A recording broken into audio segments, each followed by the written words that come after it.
If, wait, what is it? If being sarcastic is what? Isn't conveyed well, then it's not funny. Then it's just not funny. Then you need to do a better job at being sarcastic. Yeah, because a lot of people are like, oh, I was sarcastic. And I'm like, well, I didn't get it, so it's not funny. Well, it's entirely possible. I think Jack's comment was indeed funny, and I was just like, I was just not picking up. I think the problem there was with me. I thought that was very funny. His comment, by the way, was, what was it? It was something like, oh, look at all these people who have like figured out how to make this choice to not come to class at the end of the semester. Yeah. Yeah. When in fact the truth is, so this is ironic because you weren't saying exactly what you meant. Exactly what you meant was, you can choose, and you've made the choice to come to class. So many others have not. This is a thin turnout for today, and maybe it's because we know that this is not being tested. Maybe in the future that will change, and I will make sure that this stuff is tested to make sure that people come to class.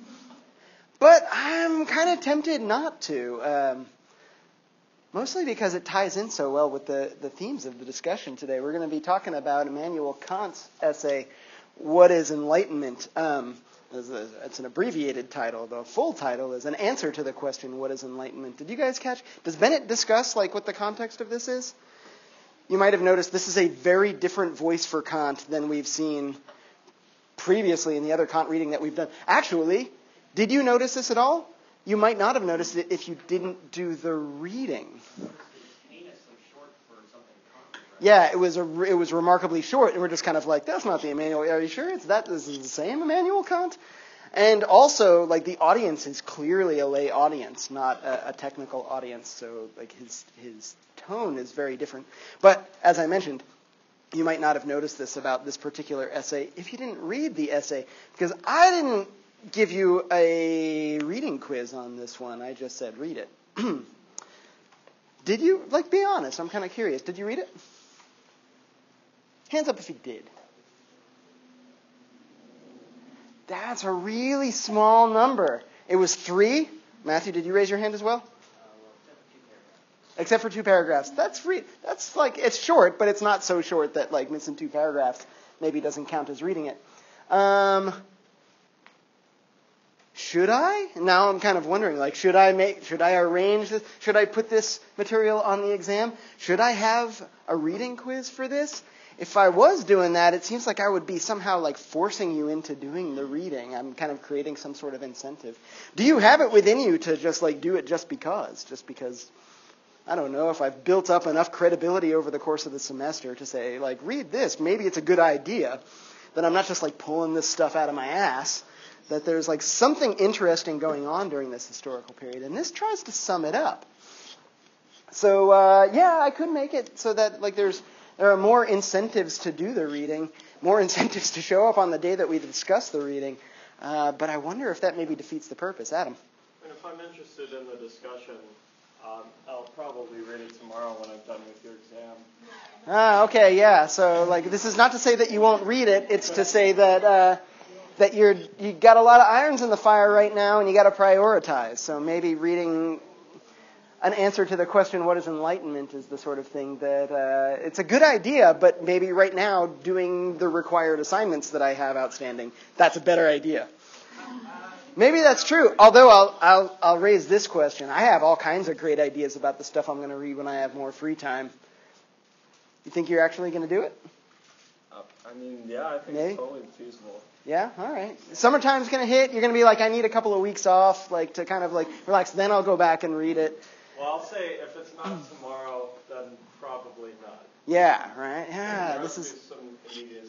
This is tough. And that's not to say that, you should. I would suggest that you should, that anybody ought to read What is Enlightenment, especially somebody who's taken a class on early modern philosophy. Make sure I get everybody that is here. All right.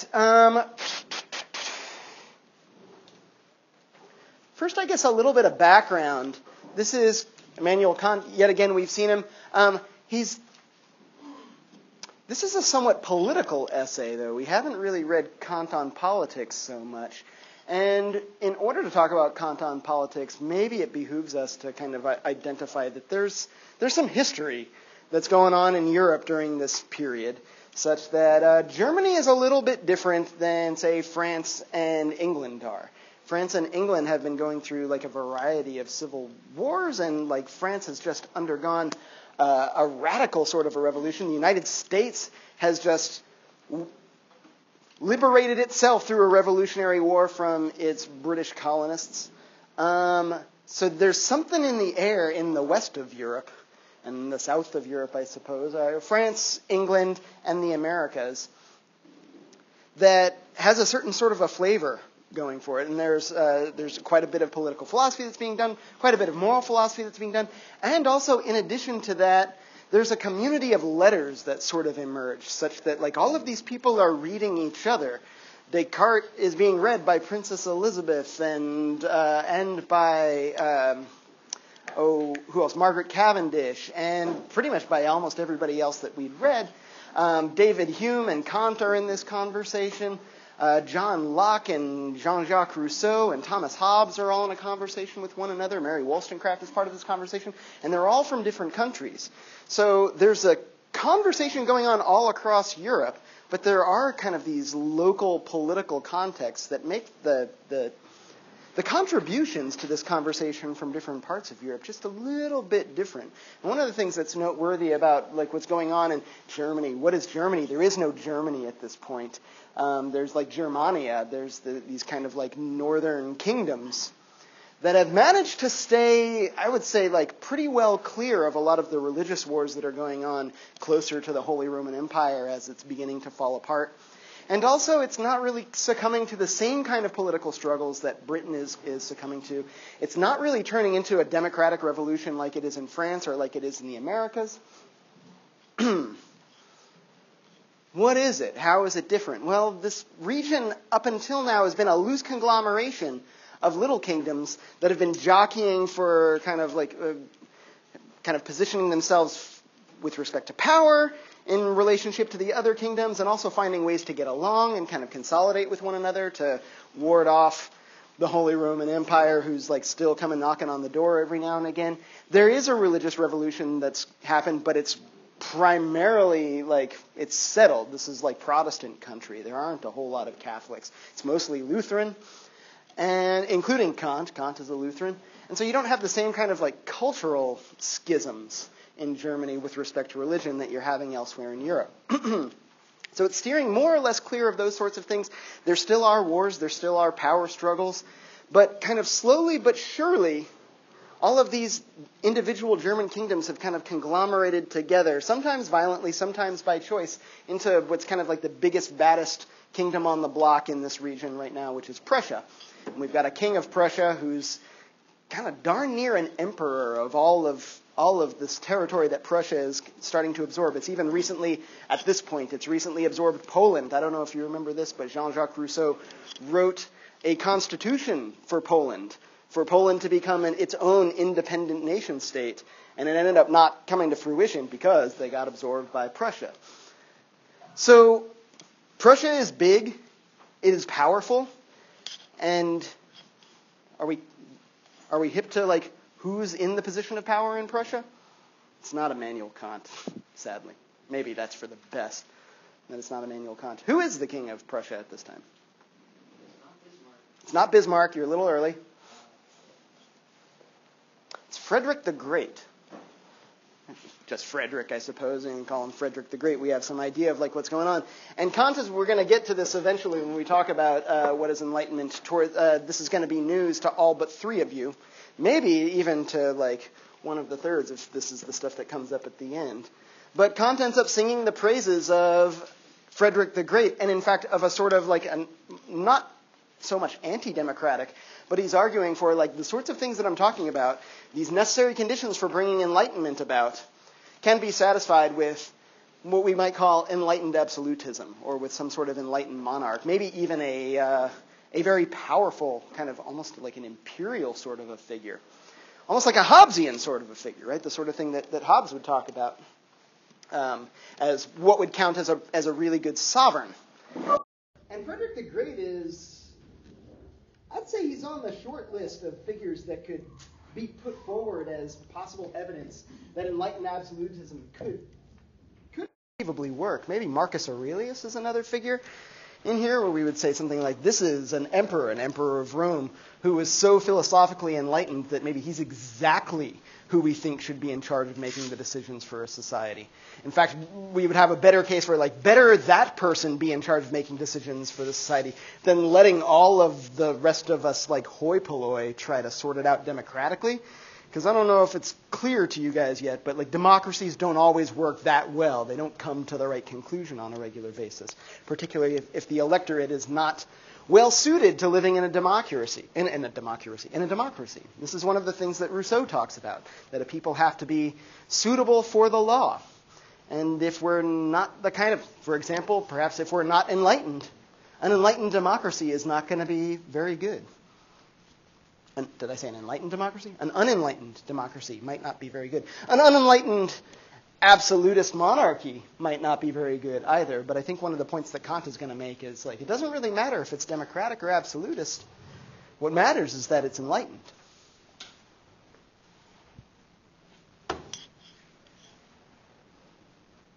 So let's start it off exactly where Kant starts off this answer to this question, what is enlightenment? Which is it is a submission that he sends in for an essay contest in a newspaper or a magazine in Berlin.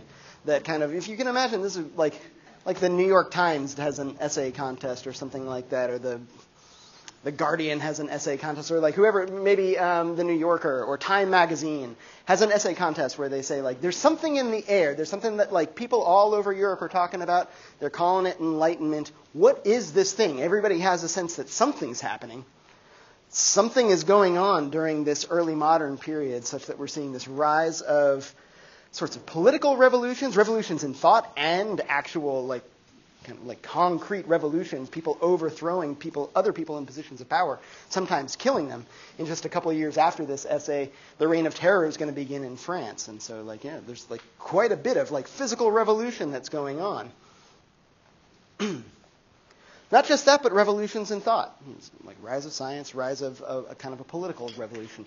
And I would say, by and large, this revolution in thought, if we're kind of trying to figure out, like, what is it that like is in the air, what is it that all of these little bits of the movement have in common, it seems like it's a break with what came before. It's a break with the Renaissance, which is literally the rebirth of all of the ancient wisdom. So this is going to be some new thing coming on the heels of the Renaissance. What is it? What is this enlightenment thing that everybody keeps talking about? And Kant says, I'll tell you what it is. Maybe you might think this is kind of backwards in the order of exposition. Or is he going to tell us the answer to the question right away and then go on to explain it? Maybe he needs to work his way to the answer to the question. But maybe this is also, take note of this, I suppose, for your own writing. It's really, really helpful for an author to say right up front, like, here's how I'm answering the question. I'm going to explain why I've given that answer later on. But yeah, sure, why not? Especially if your readership is probably not going to read it very carefully. If they're going to read, like, if it's a professor who's got like over 200 essays and they're only going to read yours once, and they're going to do that quickly, yeah, by all means, tell them up front, like, what's the point that I'm trying to make? What's my answer to the question? And you can elaborate on it after. So what is enlightenment? Kant answers this right off the bat. Corbin. Basically thinking for yourself. He phrases it slightly differently than that. So yeah, eventually we're going to get to this idea of it's thinking for yourself, which is a nice, straightforward way of answering the question. It's a positive answer, in fact, thinking for yourself. And we'll come back to this idea in just a second and talk about, like, exactly how difficult that actually might be. Let's not sell that task short. But he phrases it, perhaps in typical Kantian fashion, in a way more complicated, like, form than that. What is it, Jack? You asked me this exactly. I wrote it down. Cool. Man's mere emergence from his self-incurred immaturity. Man's, and can I just, let's, humanity, is that what we want to say? Humanities. Say it again. Man's mere emergence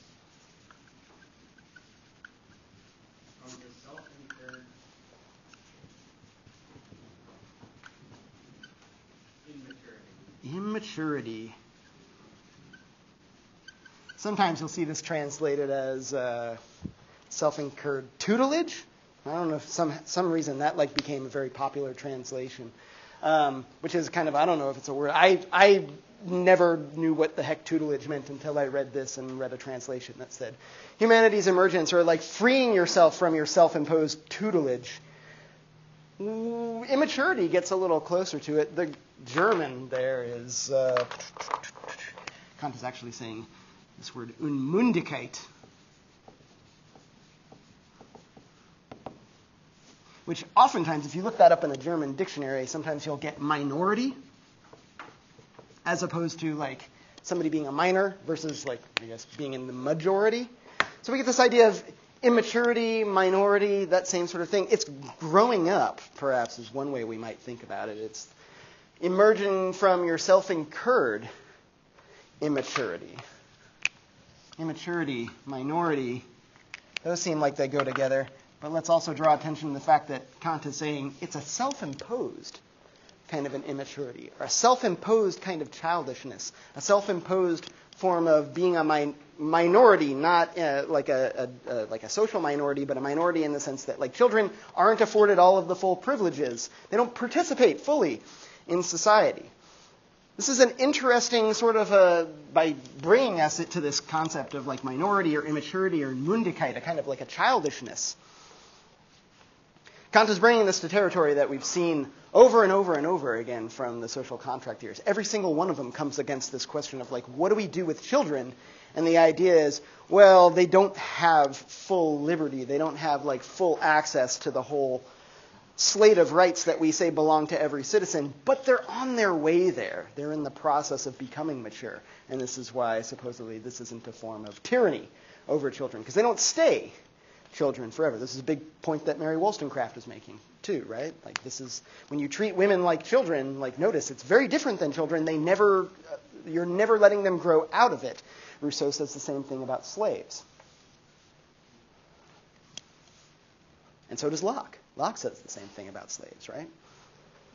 And how this is different than the authority that parents have over children. But it's self-imposed. So in what sense are we thinking about this immaturity, this tutelage, this Unmündigkeit? In what ways are we in Mündigkeit? Well, we got it earlier. We just fail to think for ourselves. What does that even mean, to think for yourself? One of the first sessions every single time I teach critical thinking deals with this question that just kind of seems it inevitably pops up whenever we're talking about who's got the more rationally compelling argument here. I'll get some student who will say something along the lines of, everybody's entitled to their own opinion. Is this what we mean by folks thinking for themselves? Just whatever opinion happens to pop into your head, well, where do you stand on this? And you give your opinion. Boom, were you thinking for yourself as soon as you gave your own opinion? Applying your own reason without guidance.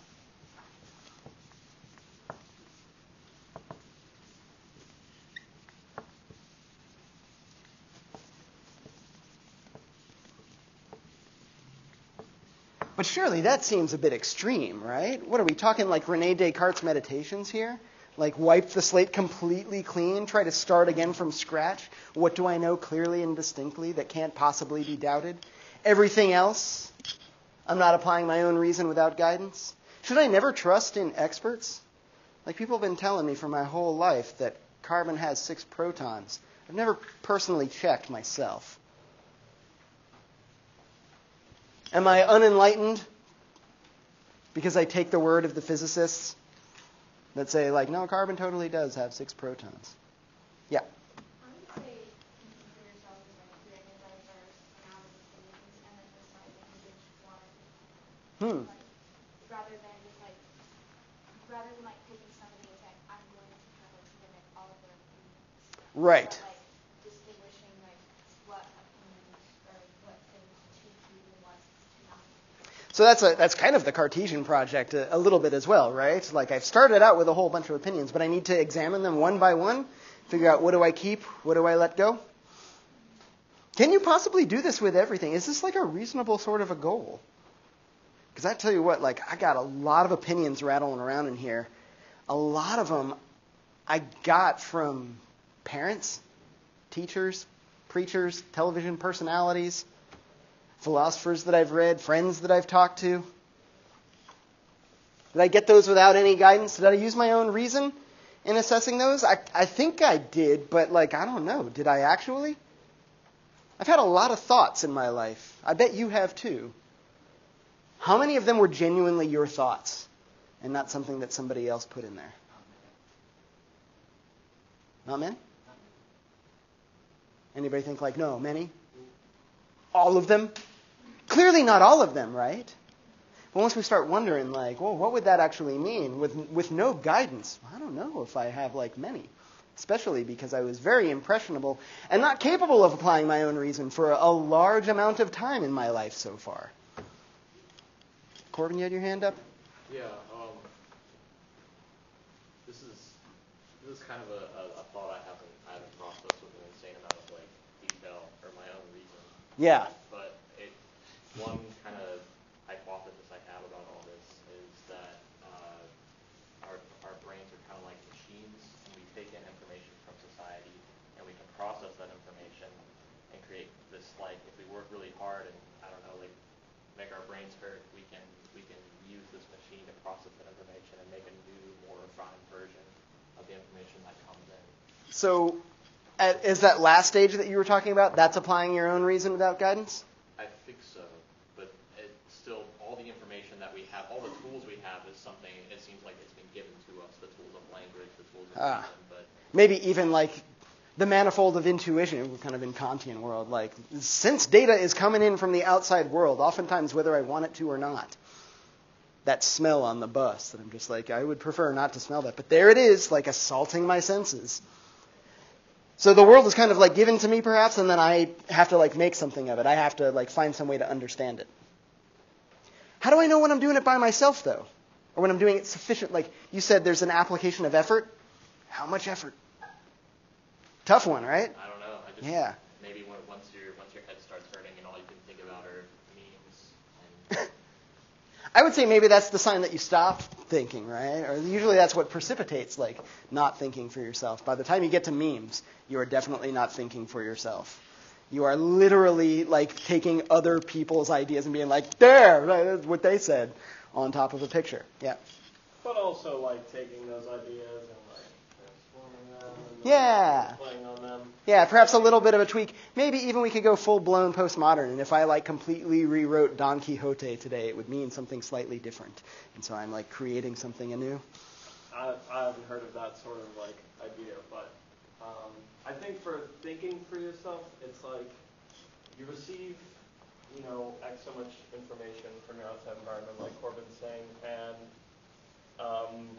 the refining of it is like, okay, I've understood grammar, and now grammar has become this sort of like toolbox that I pull out whenever I'm assessing groupings of language to be like, this is grammatically correct. I don't know like why I'm having to assess that, but Right. I'm able to, after learning grammar and being like, okay, now I can leave grammar institution, go to the scientific article and be like, hey, That was a big jump good grammar. from like grammar to the scientific article. But there's, I presume, like just to a bunch of assess steps in grammar between. that article, specifically assessing grammar. I see. Yes. I see. But has anybody here ever like been assigned to read like a peer-reviewed scientific journal article for a class?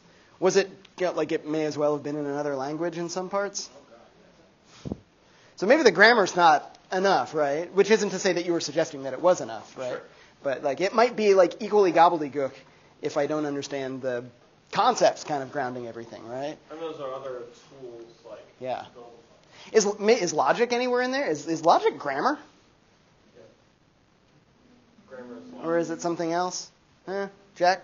You don't have to answer that question, but yeah. Grammar changes language to language, so I don't really know. But German grammar, no. Oh, it makes very fine sense.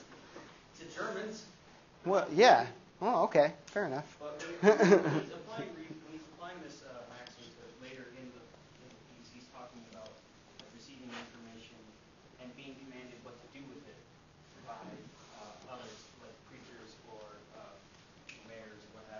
Yeah. He gives this is kind of like part of the like private reason, public reason thing that eventually we'll go to. But like he talks about like three contexts where it seems like you're expected to obey. There's a tax collector. There's like a military officer that commands a soldier to do something. And he mentions the clergy as well. Interesting choice given that he's Lutheran. But yeah, so are those ways in which like we fail to think for ourselves because other people prevent us from thinking for ourselves because they command us to obey? They command how you apply your reason to it. And that's where I think it falls short. Because you're not applying your reason when you're given a commandment and told how to follow it. Uh-huh. You're allowed to apply your reason when you're given information and then allowed to act on it in a reasonable manner. So for example, when people in my critical thinking class say, like, everyone's entitled to their own opinion, is this the sort of thing that they have in mind as like the possible violation of your right to your own opinion? Is when other people try to boss you around and tell you what to think? I think that's a failure of applying their own reason to whatever. Aha. I'm not applying my reason to it. I'm giving up and just saying it's right now. It's a cop-out. This raises an interesting question. Is it even metaphysically possible for somebody else, for there to be some sort of external barrier to your ability to think for yourself? Because notice that Kant points out that it's a self-imposed tutelage, right? It's a self-imposed immaturity. Yeah, it's not that somebody else is imposing it on you. Although, if you never get to like think for yourself because somebody else stops you from thinking for yourself, then like I guess you never really become sophisticated enough to become enlightened. But now there's this question, like, is that even possible? Can like somebody in a position of power stop me from thinking for myself? They might change the way I act. They might even change the way I publicly speak. But can they change the way that I think? Shades of like Descartes and the evil deceiver here even. Yeah. This, like, to me, I think of nature versus nurture.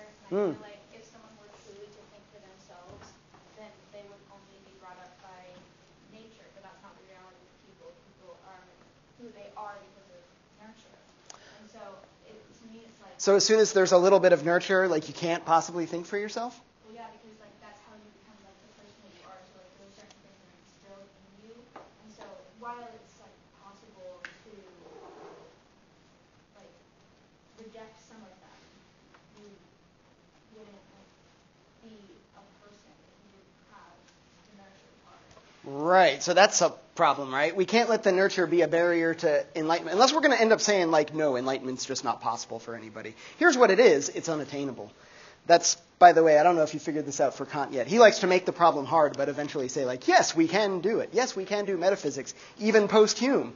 Like, yes, we can do enlightenment, even though I'm going to make it hard. I'm going to say, like, it has to be thinking for yourself. And that means applying your own reason without any guidance. But we have to recognize that, like, without nurture,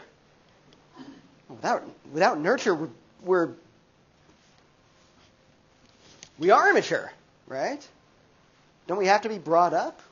This is a big part of like Rousseau's point too, right? Is that you have to become like made suitable for civil society. You have to be able to like learn to think clearly. This is Wollstonecraft's point as well. There's definitely a problem with miseducation. Like if you're miseducated into being the sort of person that's not going to exercise your own reason, then maybe that we can think of that as an external constraint on whether or not you're able to think for yourself. I think there's an important point to be made there. But does there have to be some sort of education?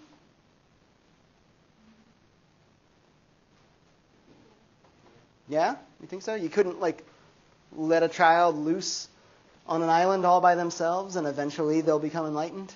Because they wouldn't develop the critical thinking skills that would allow you to be able to develop your own Huh. This might come down to even like things like language. Could we even develop language if we didn't have anybody else to talk to? Josh?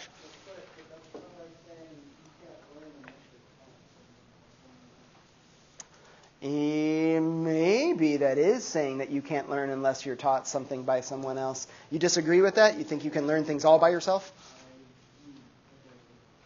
You might be right. Somebody's got to discover these things for the first time, right? And they weren't taught it by somebody else, so presumably they did it by themselves. Ooh, but do they do that by themselves? You can learn an instrument or a language by yourself. You can learn an instrument or a language by yourself? Put yourself in a country and learn it. No, so that's not by yourself. That's the other native speakers that are helping teach you language, right? Just saying you're learning And you can't, that would be interesting to learn to play an instrument all by yourself. You wouldn't be sure if you were playing it correctly, right? You're like, check out my piano playing, and I just like kick the box over and over and over again. It's the best percussion instrument since the drum. You're like, actually, it's played like this. Whoa, my goodness, I didn't know you could tickle the keys. That's the weird thing Yeah. about humans among other animals is that when we're born, we're relatively useless and stupid. Like a baby can't do much. Yeah. Kind of just lay there. But like a giraffe or a horse, when they're born, the first thing that they do is they get up and they eat grass. Like, Yeah, but they don't think for they themselves. don't think for themselves. Ever. And that's why humans are more interesting. 'Cause Yeah. It takes a little bit of time. So this is like problematic because this whole like applying reason without any guidance, without any sort of outside guidance, that's going to be the sort of thing that like I don't even know if that's possible. Or we've got to find this way that like even with guidance, you are still applying your own reason. Perhaps the guidance that's required is like you've had guidance that teaches you how to think for yourself. That this is not the sort of thing that like humans just kind of spontaneously develop on an ontogenetic level. That's fancy talk for like the individual acquires it. You might end up just being a slightly smarter gorilla. Sure, with like bitch and tool use. You gotta use tools to make tools. Right. And sometimes we like learn how to like we can stack those tools by like taking other people's tools and be like, how do you use that? Oh, cool. Right? Yeah.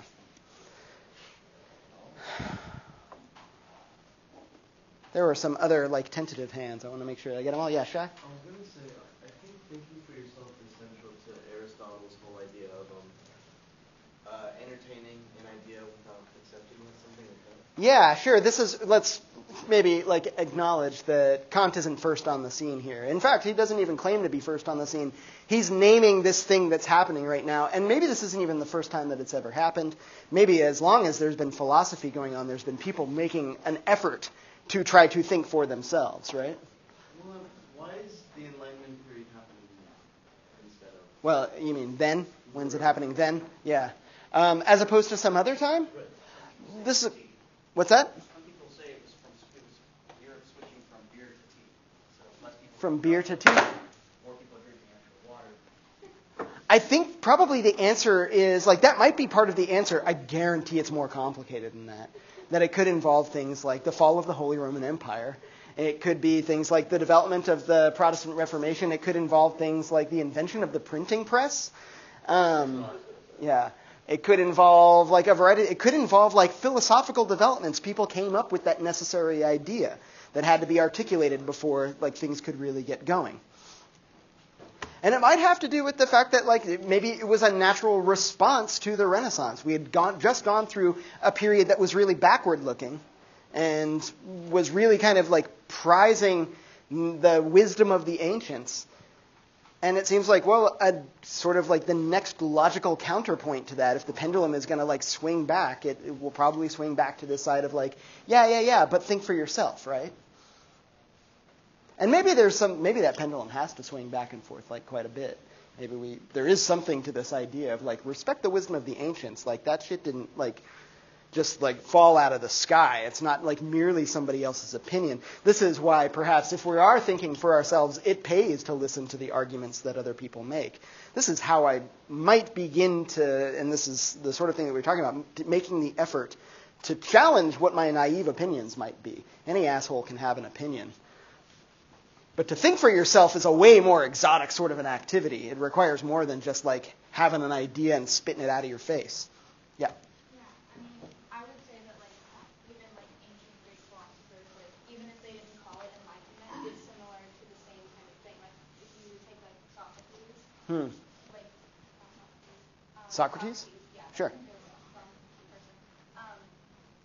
He kind of was doing this of like he would like question people on what like they were thinking and if what they were thinking was like actually true. So Right. that way he was like opening up people's minds, which is kind of what Kant is suggesting. Yeah, I don't know if this would count as applying your own reason without guidance. Like Socrates is totally like a guider, right? He will like pester you into thinking for yourself.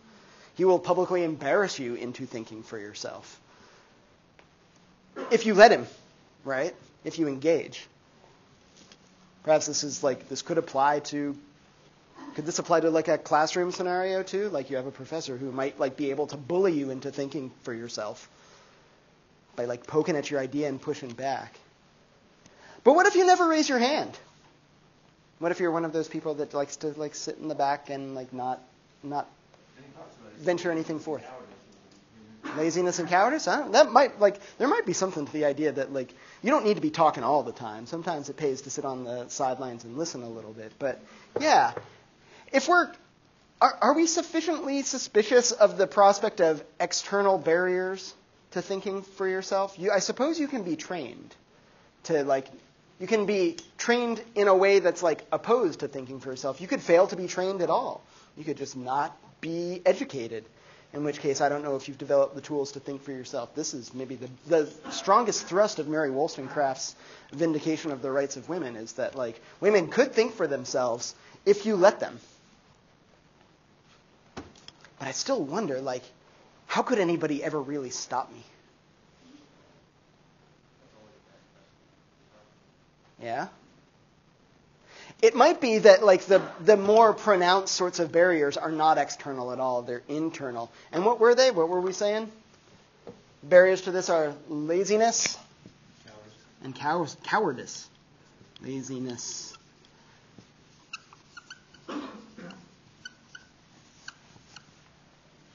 Is that fairly clear? That because we're lazy, we don't think for ourselves. It is easier to let other people think for us. And there is no shortage of people who want to think for you. There's usually tremendous benefit in it for them if they can think for you. If they're willing to put in the work, right? But like laziness is what prevents me. And I would suggest maybe we like at least take this with a little kind of a grain of virtue type salt and say something like, there might be an excess to trying to think of every little thing for myself. Sometimes it's just good distribution of labor to like let some people think about this and then here, like, so what do you guys figure out? Be like, all right, well, I trust you. Like that, like if you say that there's a saber-toothed tiger around the corner, then like I believe you. I don't need to go check it out for myself. But there is such a thing as like not thinking enough for yourself, and perhaps it stems from laziness.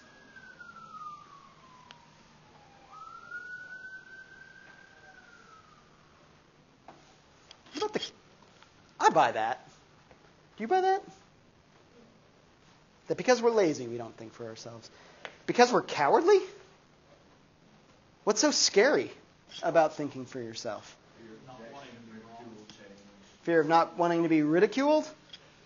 So I don't think for myself, well, but even then, like fear of being ridiculed might stop me from speaking out. But I don't know if it could stop me from thinking for myself. Realizing you're wrong. This is the danger, I suppose, in thinking for myself, right? Is that I'm not going to be satisfied with what my initial belief was.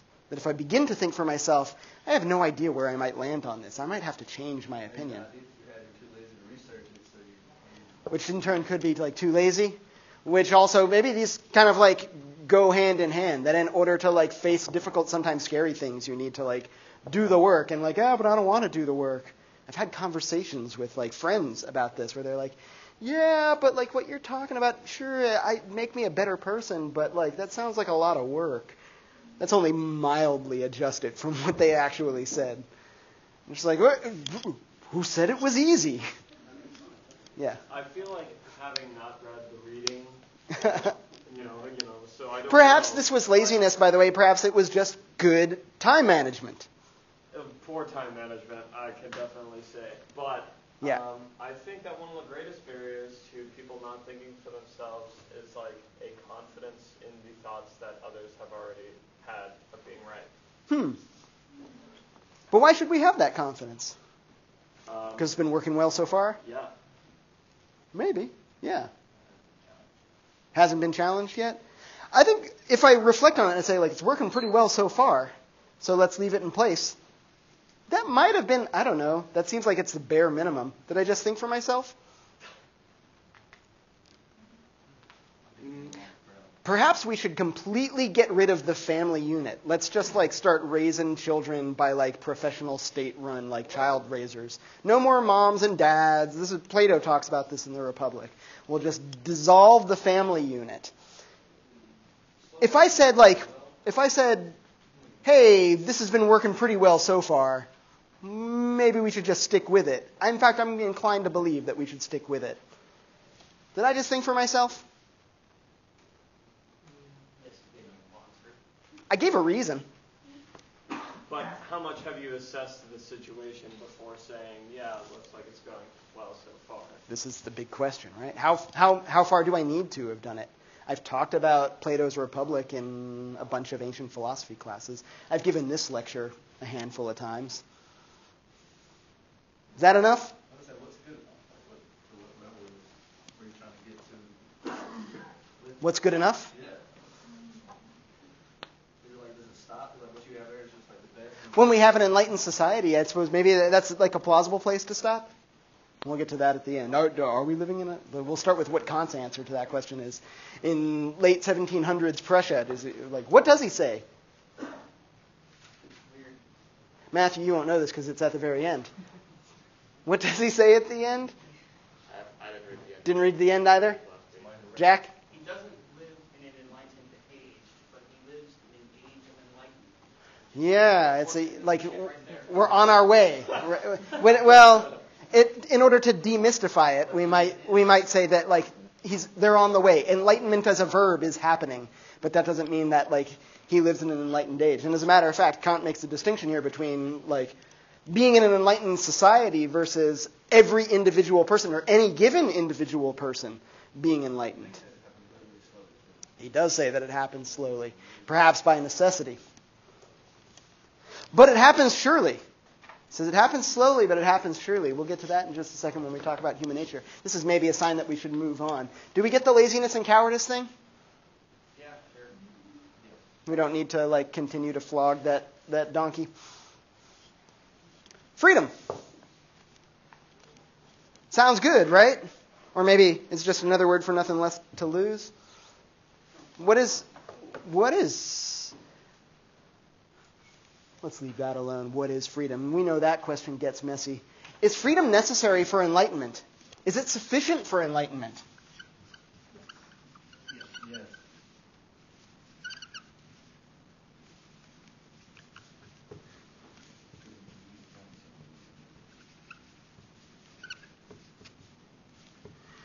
I like how many bold opinions are being ventured forth from people who didn't read the essay. So, is it necessary for enlightenment? According to Kant. Is it sufficient for enlightenment according to Kant? Or for those of you who aren't really hip to exactly what Kant said because he hadn't read him yet, well, what do you think? Is freedom necessary for enlightenment? Perhaps do we need to specify what kind of freedom? I'm setting a trap here because, yeah, we do. We need to Kant talks about two different kinds of freedom. He talks about a freedom with respect to private reason and a freedom with respect to public reason. And perhaps it's for the best that people didn't do their reading at this point, because if you ask me, he gets these two terms completely backwards. Those who did read. Did you have that experience too? When he was talking about private reason, were you thinking that sounds like public reason? When he's talking about public reason, you're thinking, that sounds like private reason. Yeah, and maybe we just need to recognize what he's talking about and not get too thrown off by the terminology that he uses. So I'm going to go ahead and pop some scare quotes on that because that's Kant's usage of private and public reason. But how does he describe this? What is private reason? If you name the wrong one here, don't worry. We'll just say okay, cool, that's actually the other one. So, what is private reason? Yep. I think this one is Kant's talking about the ability to question the person who tries to collect your taxes, the clergyman that tells you to believe this sort of idea. Private reason concerns this realm in which Kant says you actually need to obey. So we might think to ourselves that actually sounds like very public stuff. But he's talking about when the tax collector comes to your door and says, you need to pay your taxes. Kant says, you obey. You don't get to exercise your own private reason when it comes to fulfilling your duty to your society. So this is the kind of like, this concerns your duty to your society, to your specific society. We'll get a sense of how public reason, maybe he's thinking in terms of like this society of letters that I was talking about before, that's not particular to like Kant's society. It's the society of all of the reasoning people in England and in France and in Holland and in the Americas soon enough. Like those are the people that you have kind of like a public reason relationship with. But this private reason has to do with your duties to your society, such as obeying the laws. If the law says this, you got to obey. This also seems like it has to do with like your job or your station. This context in which you are kind of like performing as a citizen of your society. This is the sort of thing that Kant is talking about when he talks about private reason. So we can think in terms of the soldier, right? The soldier who's ordered by an officer to go take that hill. Can the soldier say like, seems like a bad idea to me, I ain't doing it? It's not reasonable to do so. It's not reasonable for them to exercise their own reason? It wouldn't be in their best interest.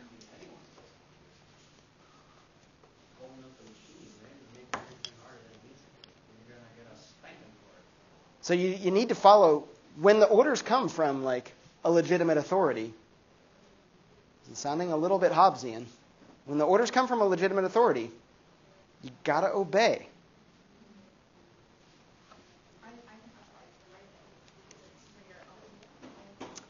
Huh, that's interesting, yeah.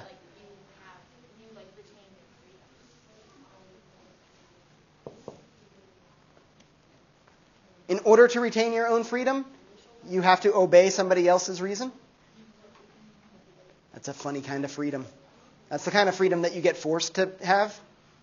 Like Rousseau suggests? Okay. All right. Yeah, Corbin. This might be jumping way too far ahead.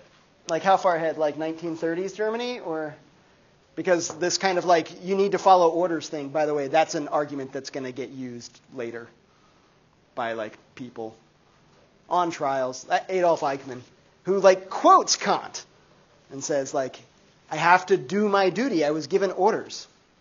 And it is not permissible for somebody in their functioning as an organ of the state, as like having a particular station in this community. It is not my place to question those orders. I must obey. It's a dangerous idea. But then again, maybe not having something like this opens up the door to just total anarchy. As I mentioned, in just a handful of years, the Reign of Terror is going to start in France. That's not good either. You can't just do whatever the hell you want in a civil society. That's the state of nature.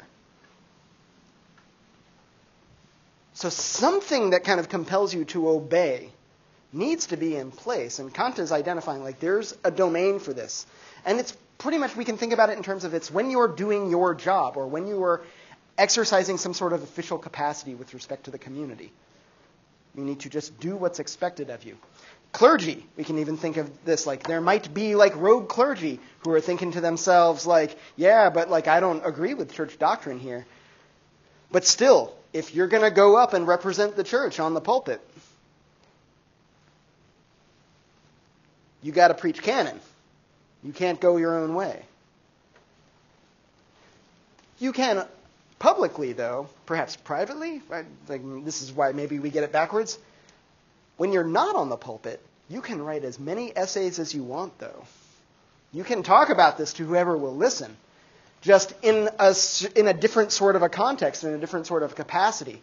If you're the person who like grants marriage licenses and you're just like, I'm not going to grant marriage licenses to like same-sex couples, and we're like, but the law says that you must. I'm exercising my own personal conscience here. Like, not there, you're not. Fucking fired. We could say that, yeah.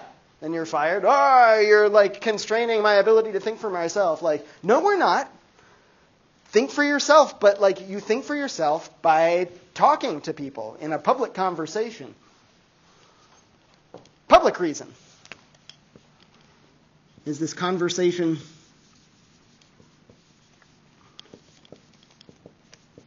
outside of the private context.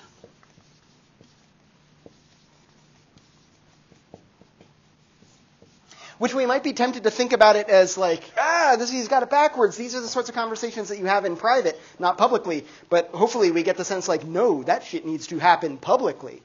That can't happen just like in your own home. Like you have to be able to talk. Otherwise, it doesn't reach the community of folks who might disagree with you. I don't get to hear their reasons. They don't get to hear my reasons. There's very little hope of anybody thinking for themselves. We're just going to get echo chambers. What a horrible world that would be like to live in. There needs to be the allowance of this public reason. And as long as that exists, we've got a necessary condition for, that has to be there in order for enlightenment to happen. And as long as we have this, that's sufficient for enlightenment to happen. You don't actually need this part. You don't need people to be able to exercise their conscience with respect to their official capacity. You can expect people to just obey as long as there's public reason that's supported. As long as people are permitted to express themselves in a different form. And this is maybe the rejoinder, like a good reader of Kant might respond to Eichmann by saying something like, were you writing op-eds against Der Führer to say that I'm, with respect to private reason I have to obey, but with respect to public reason, like Martin Luther, here I stand, I can do no other. And he didn't do that. But maybe we also get some sense of the seemingly innocuous thing of just obey. This is what Hannah Arendt is going to call the banality of evil. It's not people choosing to do evil things. Those aren't the worst evils. The worst evils are people just refusing to think for themselves and only following orders. Corbin, you had your hand up? Yeah, I have a million thoughts in my head right now. Okay. I think Kant might be a precursor to Hegel in a lot of ways. Oh, yeah. Hegel even says so, yeah. Yeah. When he says that history is a process. Yes, this is certainly true, yeah. And perhaps we can even see shades of Hegelian dialectic coming out of this too. That you need thesis and antithesis in order to have a synthesis, and this is how progress happens. And maybe that progress is inevitable as well. This is what Kant seems to say. Human nature is a nature of inevitable progress.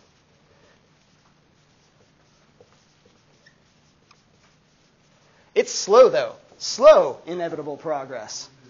What? Is that even through intentional ways or just dumb luck? It just takes time in general. Yeah, we might just, this is the whole principle of evolution, is just with random variation you can find more fit organisms or more fit arrangements for that particular sort of scenario. But even if we're thinking about it in a less guess and testy sort of a way, if we're thinking about it in terms of, and because perhaps, I don't know if evolution is enough to account for human progress. Because it just seems to select for who has the most babies, not who's got the best idea of a flourishing life. But we can note that there's slow, inevitable progress because at least some people are going to find the opportunity to think for themselves. And Kant says at least some of those people are going to be people in positions of power. And there are going to be at least these little brief kind of punctuated periods in history where people are thinking for themselves. When you have people in positions of power who are thinking for themselves, and in thinking for themselves, they come to the inevitable conclusion that everybody needs to be thinking for themselves, that we're going to be a better society. I might even be a better ruler if I can get the entirety of the community thinking for themselves. Really thinking for themselves, not just having opinions, but actually engaging in public reason. That we're all going to benefit from this. Kant notes that those people in positions of power, though, will recognize that it's dangerous for them to exercise too much power, so they're going to kind of constrain their own ability to enforce that. This always puts the development of public reason at a bit of a disadvantage because we know we can't force people to do it.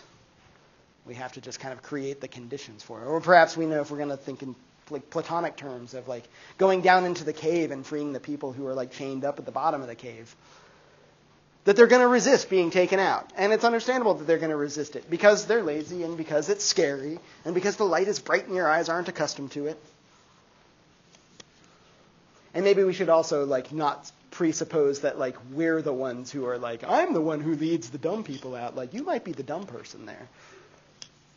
Yeah. I think he addresses, and you addressed at a certain length, not the hypocrisy, but just almost the bad idea of a ruler wanting their citizens to think for themselves. Because at a certain point, if the ruler says, I want you all to think for yourselves and be independent and apply your own reason, the first thing I would say in that group is, well, what do we need your bad ass for? Yeah. Who are you to tell me that I should think for myself? Oh, you mean like we could just get rid of them, or should we not even take their advice on whether or not we should think for ourselves? It was like, if you're a ruler and your whole job is to tell people what to do, why in the world would you tell them to be independent? That is instantly inviting them to say, well, there's the door, I don't need you anymore. Well, but I want them to be really independent. I want them to actually think for themselves. I don't want them to just like think that they're thinking for themselves, but maybe if you think you're thinking for yourself. Are you thinking for yourself? All right, thanks, Descartes. Now I've got that little thing running around in my head. Genuine or not, if I was a ruler, I would say, easy with that. Yeah. Also, like, remember, like, everything that Kant has said and everything else that we've read from him. Okay, maybe it's hard to remember all of that at once. But, like, one general flavor of that, like, we've seen in Kant, both in his metaphysics and epistemology and in his ethics, is that if you apply reason, you will come to, like, the reasonable conclusion. It's one reason for everybody. So perhaps if I'm a good ruler, I recognize that if people actually think for themselves, I won't have to coerce them into doing the right thing. They're just going to do the right thing of their own volition. Rousseau was talking about this. Wollstonecraft was talking about this as well. Kant is talking about it as well. Corbin, and then Amanda. So does that mean that any ruler that existed at any time ever would violate the first categorical imperative? No genuine ruler, no legitimate ruler would, I suppose, right? But a good, like, if we're going to be a little more descriptive and say, like, rulers are people in positions of power, regardless of whether or not that power is legitimized by being squared with the general will, right? A Rousseauian general will. We might say something like, as long as occasionally some rulers do recognize that, then there will be slow but inevitable progress. It'll stall out. It'll be like punctuated by like a whole bunch of shit where like nothing gets done. Maybe even some of the progress gets unraveled. But I don't know. Does this seem like, has the story of human history been a progressive story? Are we slowly getting better? I'd say from where we can get. With some kind of like punctuated like moments of like, I don't know, like we're doing. It's maybe, is it like this?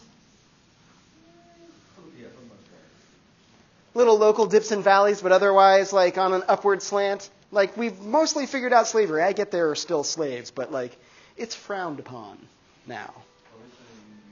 Yeah. I realize maybe we haven't figured out like gender parity and justice with respect to like sex and gender. But like we're doing better than we were a couple hundred years ago. Clear enough that there's been progress. And there might even be like local moments that we might kind of like slip back, but like overall, the arc of history bends towards justice. Yeah. I think with respect to violence and treachery against other humans, we've devolved quite a bit. We've devolved. We've actually gone backwards in certain respects. Because we've gotten better at wielding that violence, or because we have become more violent?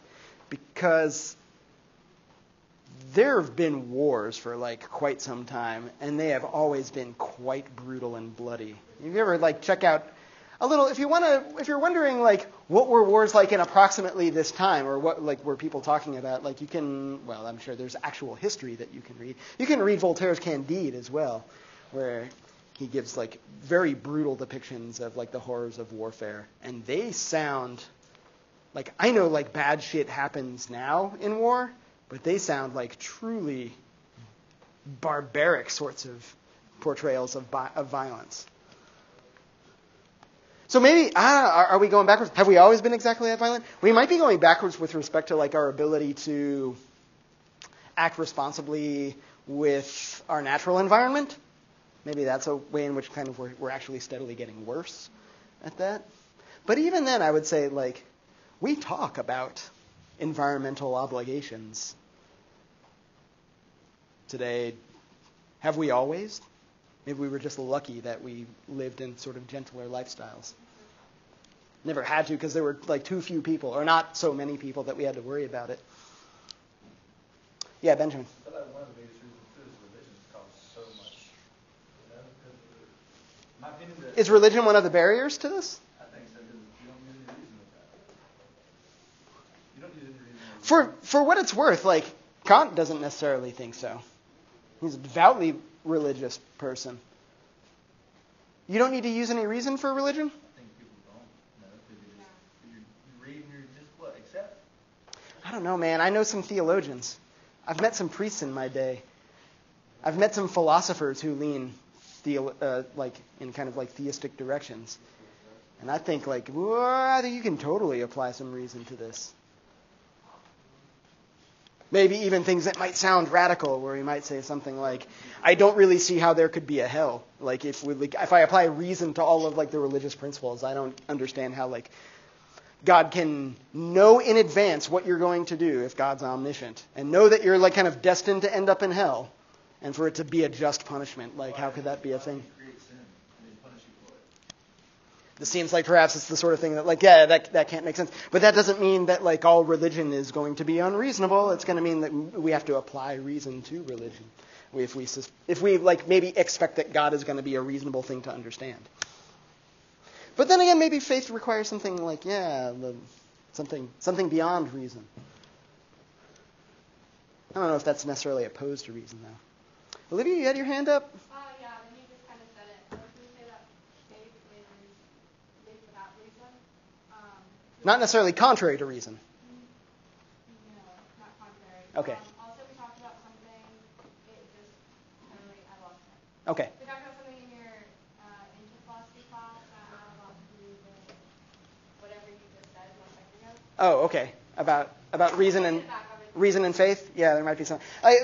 One of the examples I usually will trot out here is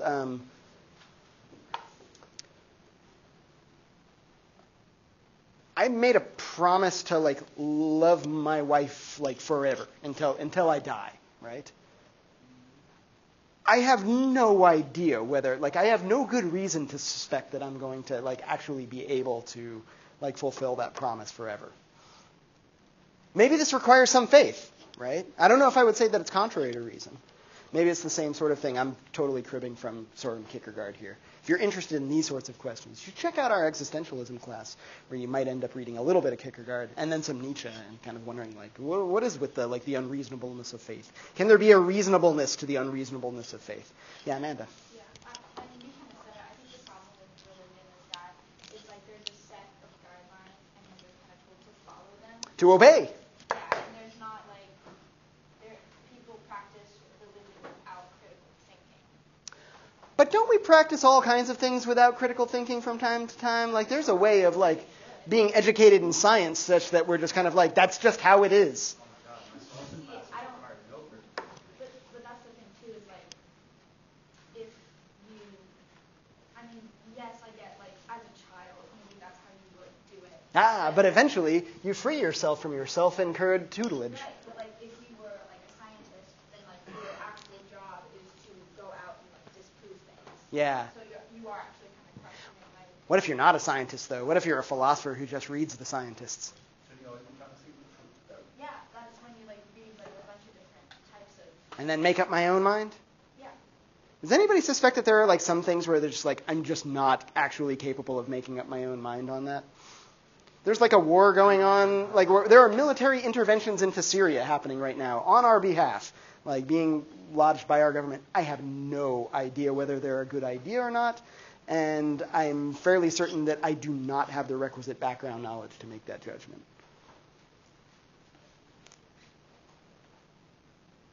Do I need to be thinking for myself on this? Is it Not if you're not. Is it a little bit arrogant to suppose that I could think for myself on this without like going back and getting another degree in like some other disciplines? Yeah. I don't think it has anything to do with that's where the guidelines for it for all of it. You know, they wrote these Yeah. guidelines based on other guidelines, like engagement rules and yada yada blah blah blah. Must have been for a good reason. Must have been a good idea. It's been working well so far? Honestly, it sounds like a bunch of shit. Not for them. I mean, Sounds like what? a bunch of shit needs to, like law or literacy or language, legislation. Do we have to have some amount of it? We cannot possibly be expected to reinvent the wheel from person to person. Like, if we are making progress, we got to be able to, like, build on the progress of the generations before us, right?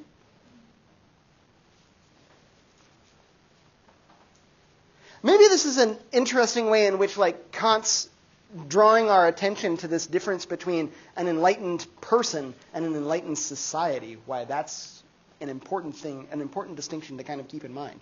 Kant says it's easier for a society to become enlightened than for an individual person to become enlightened, which is an interesting sort of claim, because if we're wondering, like, how many citizens need to be enlightened before, like, a society could become enlightened, well, we're like, well, if it's less likely for an individual person to become enlightened, then I guess less than half, right?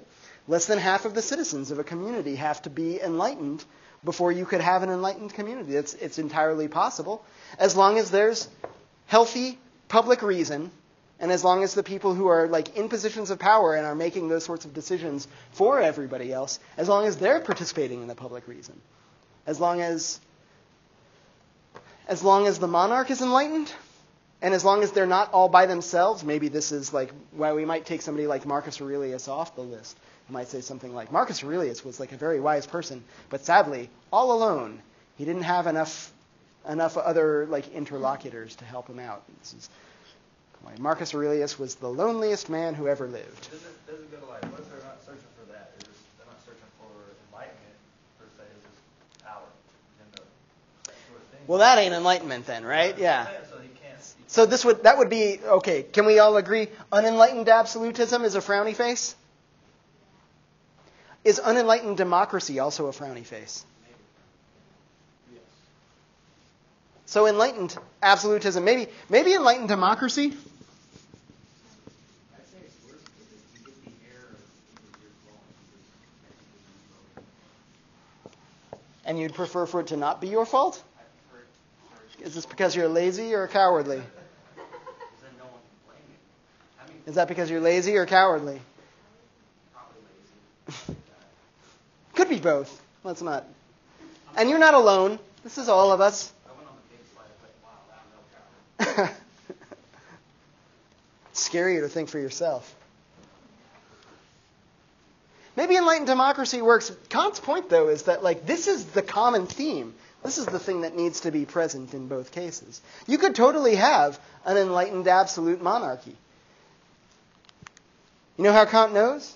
Because he's living in one. He thinks he's living in one. He points at it, he's like, yay, Frederick the Great. What is enlightenment? By the way, so this is like the essay that he writes for, like, public consumption in the Berlin newspaper, is to say, like, what is enlightenment? Well, like all those, like, crazy French people that are about to start chopping each other's heads off, they think they figured out enlightenment, but, like, maybe our enlightenment is a little bit better. Like, you can have enlightenment this way, you can have enlightenment this way, but it has to be enlightened in both cases. State of nature license, that kind of, like, asterisk unfettered freedom, that ain't enlightened. That's not necessarily people thinking for themselves. Mob violence is not thinking for yourself.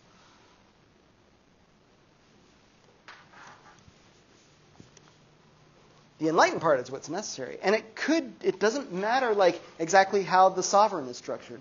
What matters is that enlightenment part. Does Kant really believe this? I take him at his word. Kant doesn't seem to be a particularly ironic sort of a writer. He doesn't seem to be the sort of person who, like, plays around with too many rhetorical devices. He's just too German. But I do think that one of the things that Kant says about this public reason thing is he points out, like, this is the most innocuous form of reason, by the way. If you're, like, worried that in kind of, like, introducing too much freedom into the society is going to, like, make things collapse, Kant says, like, it doesn't have to be this thing where people stop doing their jobs. As a matter of fact, we can require everybody to, like, obey when it comes to private reason. As long as you have this availability for people to express themselves outside of that context. As long as there's healthy public reason. And it's a small thing. I realize like it's big enough to start revolutions, but it's the safest, most innocuous kind of freedom that you could possibly have.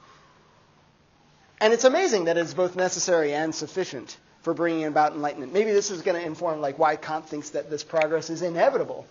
As long as you have even a little bit of freedom of the like that allows for the ability of people to express their ideas.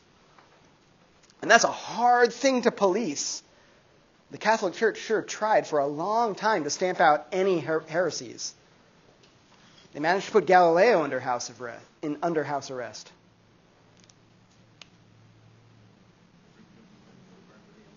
That's true. Yeah, all kinds of people got like put to the Inquisition. That takes a tremendous amount of energy. No ruler would ever look at that and say like, whoa, like maybe like could it possibly be better if I like actually convince everybody that it's like a good idea to like do the things that need to be done? Can we trust in reason? It seems like it's just way less effort. I guess maybe sometimes I liken this to like I see students sometimes trying so hard to pretend like they're learning something in my classes. And I suspect that like it would take way less effort to actually learn some shit instead of like constantly be just merely acting like you're learning stuff. I'm thinking of like people who cheat on assignments mostly. Go to such great lengths. I'm like, it would have been easier to just study. Do we live in an enlightened age? What does Kant say? He says no, but we are enlightening. We are not enlightened, but we are enlightening. We live in an age of enlightenment. We're on the way. And points towards Frederick the Great. Yay, Frederick the Great! And perhaps an effort to like convince him. To say like, we're not there yet, but hey, you seem like the kind of guy and Frederick the Great totally was the kind of guy who was interested in all of the scientific and philosophical and like political discourses of the day. And there was like a whole salon culture kind of thing going on in Germany as well. Frederick was bringing in as many figures as possible. We're going to see shortly on the heels of that reign of terror, a guy named Napoleon is going to come on the scene in France, and the people in Germany are going to be very excited about him. And they're going to say like, there's another enlightened absolute monarch. Whether he actually lives up to the hype is a different sort of a thing. But it seemed like something was in progress that was bringing society to a more enlightened state, that like something had caught fire, enough had caught fire, that they were going someplace, that Kant could see it on the horizon. How close on the horizon? Are we there? Do we live in an enlightened age? No, so scoffs and disappointed head shakes. Nobody wants to make a case for it? What is this? We're doing this? Yeah. Well, I would say that we don't live in an enlightened age because I feel like to qualify as living in an enlightened age, everybody would have to think for themselves. Oh, but Kant says it doesn't have to be everybody. If it was, then like he wouldn't be able to say something like it's more likely for a society to become enlightened than for an individual person to become enlightened. There just has to be a critical number.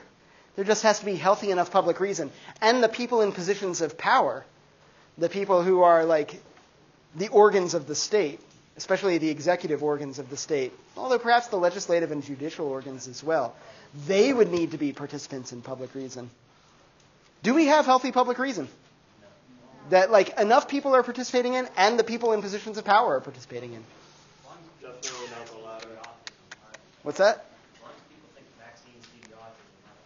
Yeah.